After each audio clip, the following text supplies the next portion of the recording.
¿Qué tal? Buen día. Gracias por conectarte el día de hoy. Quiero que sepas algo. Todo lo que hacemos en Betel Norte lo hacemos contigo en nuestra mente. Cada serie, cada mensaje, cada ambiente es pensando en ti. El día de hoy estamos iniciando una nueva serie. Esta serie la hemos titulado El Camino por Delante. Y la verdad es que vamos a abordar algo muy relevante. De hecho, me encanta muchísimo la fotografía que usó el equipo creativo para esta serie, una neblina en medio de un bosque, porque quizá esa fotografía describe las circunstancias por las cuales estamos pasando o estamos viviendo durante este tiempo, en medio de un camino tan borroso, con tanta neblina, nublado, donde no se ve lo que está por delante, está todo oscuro. Y entonces creo que esta serie realmente da en el clavo de lo que queremos enseñar y vamos a aprovechar la incertidumbre de muchas cosas que están pasando el día de hoy por esta pandemia que aún no termina, pero también en nuestra propia vida, quizá por situaciones que tú estás pasando durante este tiempo.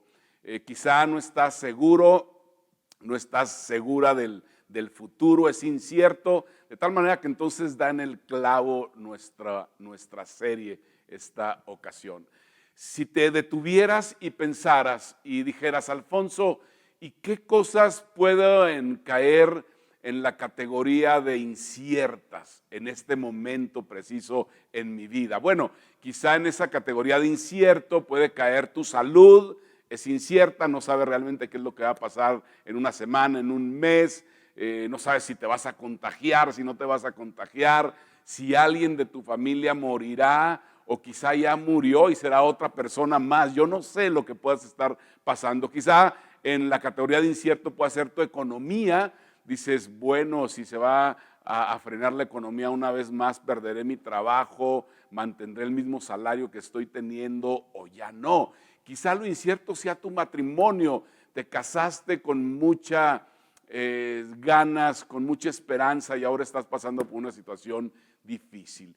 ¿Cuánto más, es la pregunta, durará esta incertidumbre? Realmente no lo sabemos, nadie lo sabe, pero hay un camino por delante. Dile a la persona que está contigo hoy, hay un camino por delante y específicamente, déjame decirte algo, hay uno que Dios tiene para nosotros, hay uno que Dios quiere que nosotros transitemos, que tú y yo podamos caminar, y por eso me gusta esa fotografía, ¿sí? Porque esta serie realmente nos va a plantear el desafío de elevar nuestra mirada y levantarla por encima de esa neblina, de esa niebla que aparece en nuestra vida en este momento.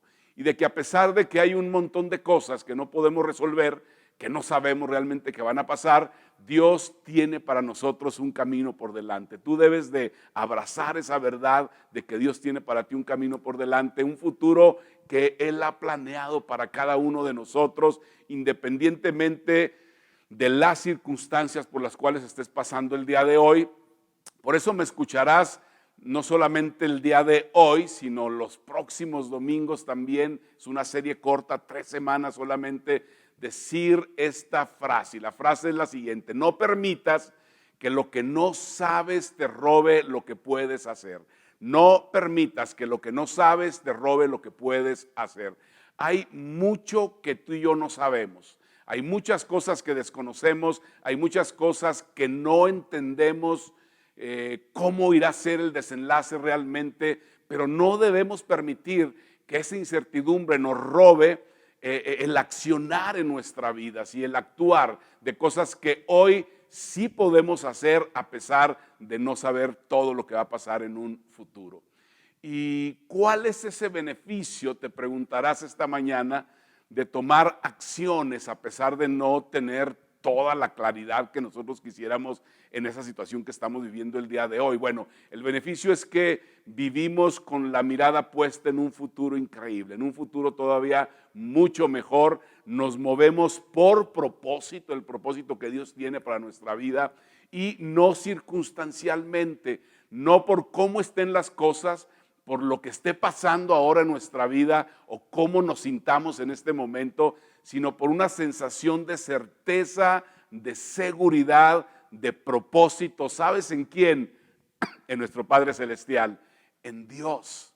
De tal manera que entonces eso es, poner en práctica, movernos ahora, el día de hoy, a pesar de no entenderlo todo. ¿Y eso qué hace? Que bueno, nos permite diseñar una estrategia de poner en práctica las acciones que necesitamos emprender el día de hoy. Así que lo que haré durante la serie a lo largo de estas 3 semanas es seguir o llevarte a ti y a mí, llevarnos a seguir el ejemplo de 3 hermanos. Esta historia de estos 3 hermanos está en el Evangelio de Juan. Juan, te recuerdo que fue un discípulo de Jesucristo, un biógrafo de Jesús, uno de los apóstoles de Jesús. Él documentó la reacción de estos 3 hermanos en medio de una circunstancia muy crucial, muy difícil que ellos enfrentaron, llena de incertidumbre. Y después de eso, Juan documentó también las acciones. Vamos a repasar las acciones que ellos realizaron después de esa incertidumbre que tuvieron, ¿sí? Cada uno de estos 3 hermanos tuvo una acción. Hoy repasaremos el momento de la circunstancia crucial que ellos vivieron y te voy a dar la acción de uno de ellos para que tú y yo la podamos abrazar y ponerla en práctica en nuestra vida. Muy bien, el capítulo 11 del Evangelio de Juan nos narra un acontecimiento extraordinario, sensacional, la verdad. No solo por lo increíble del acontecimiento, sino porque marca un antes y un después en la vida de Jesucristo. Y me refiero a la resurrección de Lázaro. A partir de ahí, a partir de que Jesús resucitó a Lázaro, todo se aceleró en el movimiento, en la vida de Jesús. Los planes de traición, los planes de arresto, la crucifixión y la muerte eventualmente de Jesús. Y Juan escribe magistralmente cómo fue todo esto. Ahora, Marta y María mandan decir, te doy algo de contexto del acontecimiento crucial. Marta y María mandan avisar a Jesús que Lázaro, su hermano, está enfermo, que está grave. Era un buen amigo de Jesús, no solamente Lázaro, también Marta y María. Y entonces Jesús escucha la situación y estas hermanas piensan que por esa relación y esa amistad con Jesucristo, entonces Jesús iba a acudir rápidamente para poder sanar, para poder estar al lado de Lázaro. Sin embargo, Jesús escucha, no hace nada, se queda unos días más ahí en el lugar donde él estaba fuera de Betania, en la ciudad donde estaba Lázaro, y entonces eventualmente Lázaro empeora, muere, y Jesús llega 4 días después a la ciudad donde se encontraba Marta, María y Lázaro. Ahora, la gente en ese tiempo pensaba que el alma de una persona que moría rondaba durante 3 días seguidos. Jesús llegó el 4.º día. Los eruditos bíblicos piensan, o algunos de ellos piensan, que la razón que Jesús lo hizo fue para tirar esa falsa creencia de que el alma de las personas rondaba 3 días después de que había fallecido. Sin embargo, ahí está Jesús, 4.º día, el cuerpo olía realmente mal. Marta lo recibe en ese momento a Jesús con un tono algo así como pasivo-agresivo, así como de reproche. ¿Por qué tardaste tanto, Señor, en venir? Si hubieras estado aquí, seguramente Lázaro no hubiera muerto, no hubiera pasado lo que pasó. Y bueno, Jesús después de esto quita la piedra, porque en ese tiempo en las tumbas las ponían una piedra afuera, y entonces quita la piedra de la tumba, lanza una frase que tú has escuchado quizá muchas veces, seas una persona de iglesia o no, y le dice: sal, Lázaro, sal fuera, y Lázaro sale caminando de la tumba. Realmente fue increíble. La gente decía: ¿quién es ese hombre? Están asombrados todo por ese poder de Jesucristo. Y entonces esta es la narrativa. Tú puedes leer después todo el capítulo 11, lo parafraseé solamente hoy, pero esta es la narrativa. El capítulo 12 es como un epílogo, ¿sí? Es como un anexo a esta historia de capítulo 11, y voy a leer los primeros 3 versículos de capítulo 12. Dice así: 6 días antes de que comenzara la celebración de la Pascua, Jesús llegó a Betania, a la casa de Lázaro, el hombre a quien él había resucitado. Prepararon una cena en honor de Jesús. Marta servía y Lázaro estaba entre los que comían con él, o sea, con Jesús. Entonces María tomó un frasco con casi medio litro de un costoso perfume preparado con esencia de nardo, le ungió los pies a Jesús y lo secó con sus propios cabellos. La casa se llenó de la fragancia del perfume. Ahora, de estos 3 versos vamos a sacar la acción que cada uno de los hermanos realizó. ¿Y por qué lo haremos? Te preguntarás. Bueno, porque cuando te detienes a pensar, de alguna manera, por un momento te das cuenta que ellos estaban viviendo o vivieron antes que eso una situación de incertidumbre extrema con la enfermedad de Lázaro. No sabían realmente lo que pasaría. Se empeoró eventualmente, murió y no sabían realmente lo que pasaría días después. No se imaginaron que ese momento crucial, unas semanas después, ellos estarían celebrando en la misma casa donde Lázaro estaba con Jesús, donde Lázaro había enfermado, ¿sí? Ahora, Juan, no sé si a ti te parecerá también, tuvo la habilidad extraordinaria de poner estos 2 acontecimientos en un capítulo tras otro capítulo. Los enlazó de una manera magistral.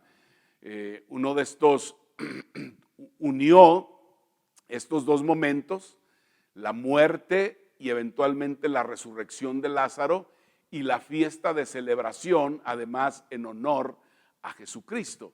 Ahora imagina a la gente en esa fiesta, en esa celebración, en la casa de Lázaro, Marta y María, al ver a Jesús ahí conviviendo entre ellos en las mesas, al ver a las hermanas en ese lugar, al ver a Lázaro sonriendo, comiendo con Jesús, hablando. Hace días era luto esa casa, era dolor, era sufrimiento. Ahora todo es celebración, ahora todo es fiesta en ese lugar. Hace días estaba muerto, olía a putrefacción ese lugar, olor salía de la tumba ya muerto Lázaro, y ahora está vivo Lázaro. Imagina todo esto.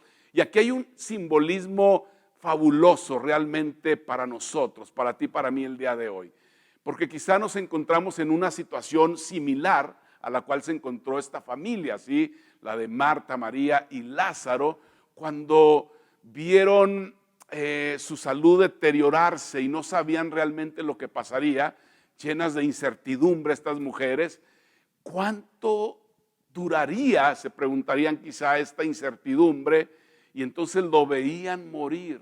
Minuto a minuto su salud se deterioraba, y a pesar de eso, unos días después celebraban esa vida resucitada totalmente. ¿Quién lo iba a pensar? No lo pensaron, me imagino. Tú y yo igual el día de hoy, quizá las cosas empeoran. Esta semana la pandemia está subiendo increíblemente en todo el mundo, especialmente ahora en México, aquí en nuestra propia ciudad, en Durango.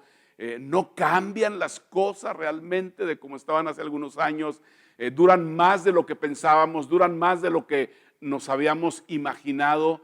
Y eso puede ser no solamente la pandemia, puede ser cualquier situación que tú estés atravesando el día de hoy.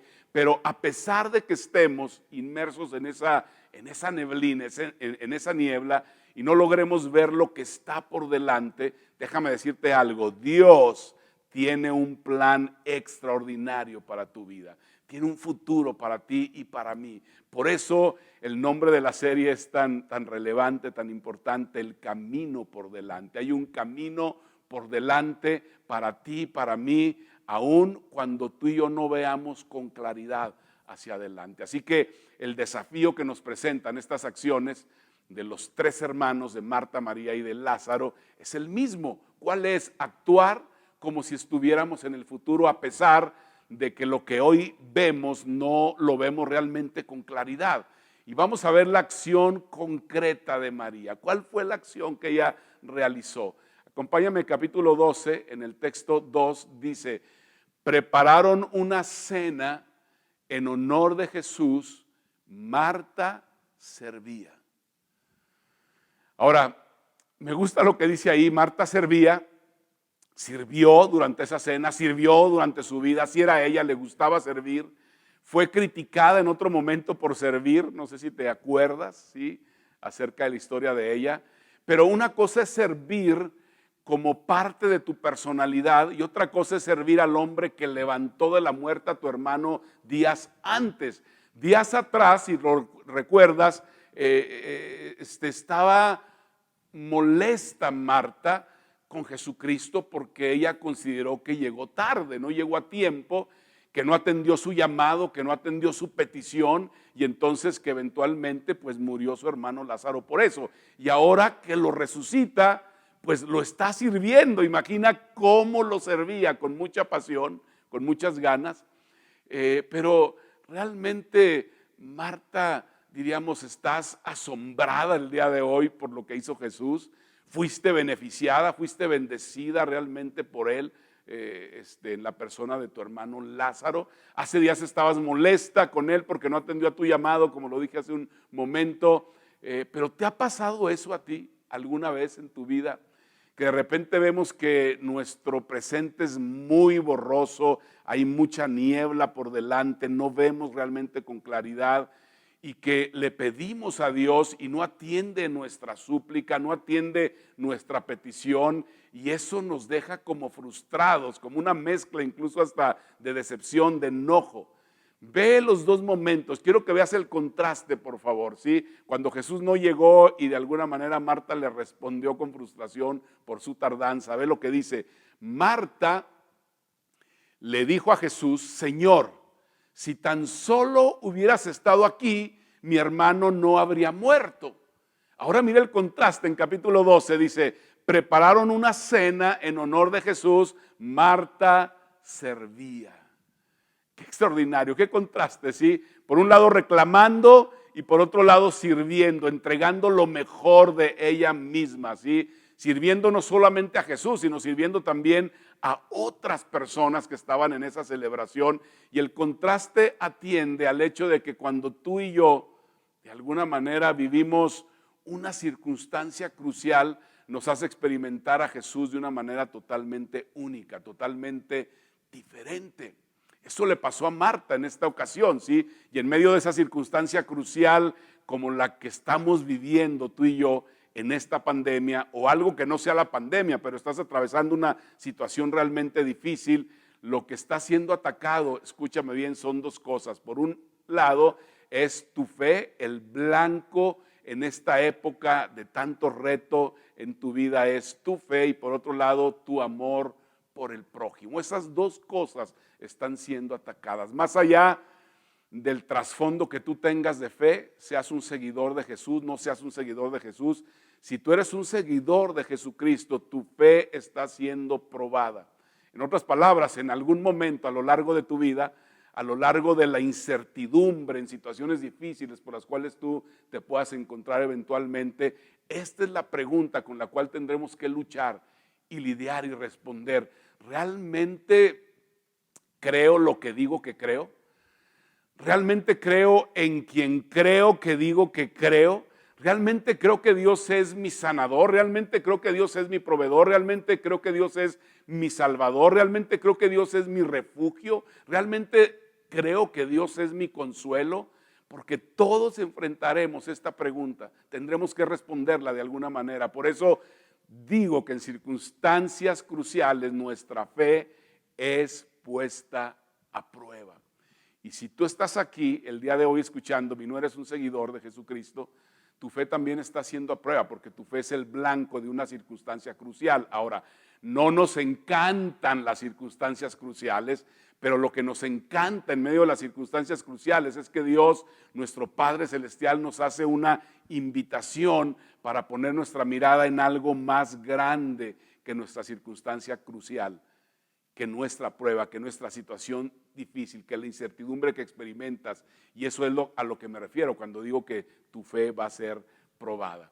Ahora, si nos derrotamos ante las circunstancias, entonces esto termina ocurriendo en nuestra vida. El futuro que Dios tiene para nosotros, ese futuro maravilloso, empieza a desvanecerse, a perderse cada día, cada minuto, cada segundo, porque la circunstancia crucial crece de tal manera en nuestro interior que nos derribamos ante el miedo, ante el temor, y tú eventualmente dirás, no puedo con esto.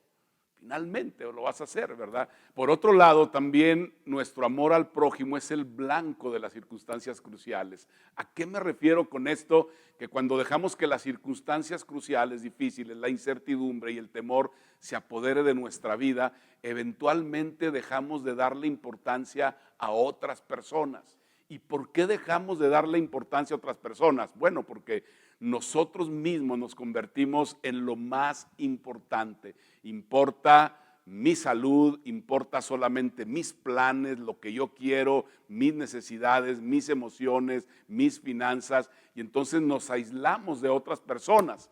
Perdemos de vista que otros quizá le están pasando igual de mal o peor que nosotros y no les servimos, no les vamos a poder servir realmente.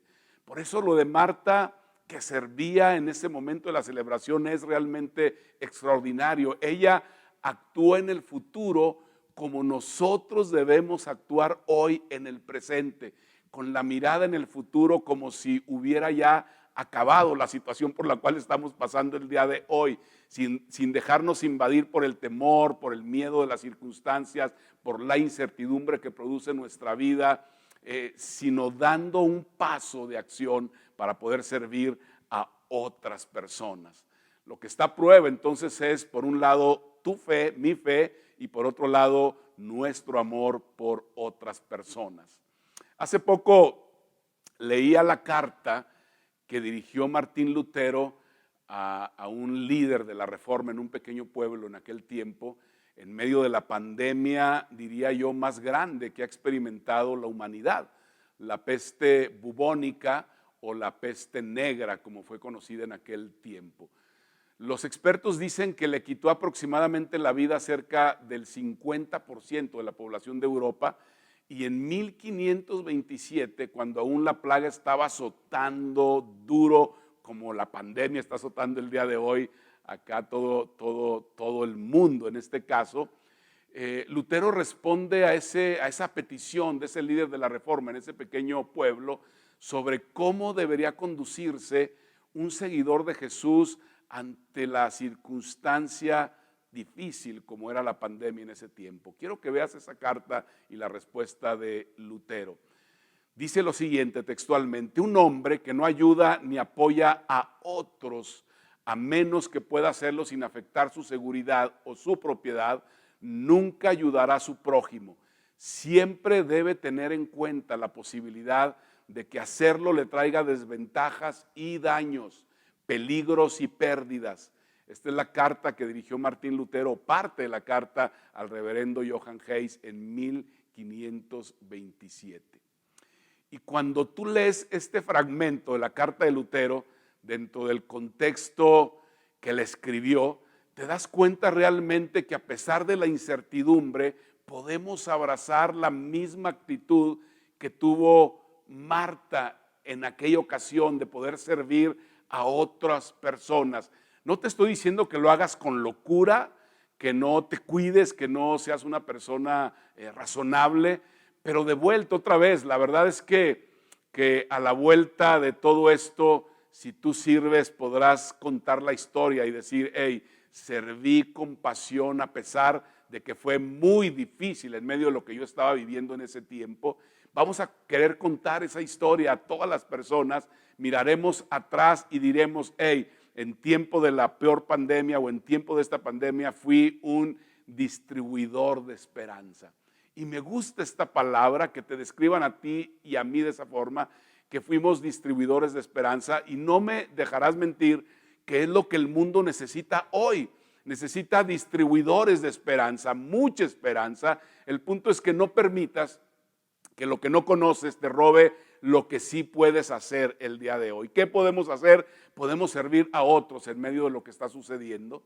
¿Hay un riesgo implícito? Claro que lo hay, pero no esperes a que esto termine para que tú puedas hacerlo, para que puedas servir a otras personas. Y miras, Alfonso, y en la práctica, ¿cómo se ve que yo en medio de una circunstancia crucial por la cual puede estar pasando, o incluso esta misma pandemia, cómo puedo servir a otras personas de manera práctica? Te voy a mostrar dos maneras para terminar esta mañana. Una que ya estás haciendo de alguna manera, y otra que puedes hacer si no lo estás haciendo aún todavía.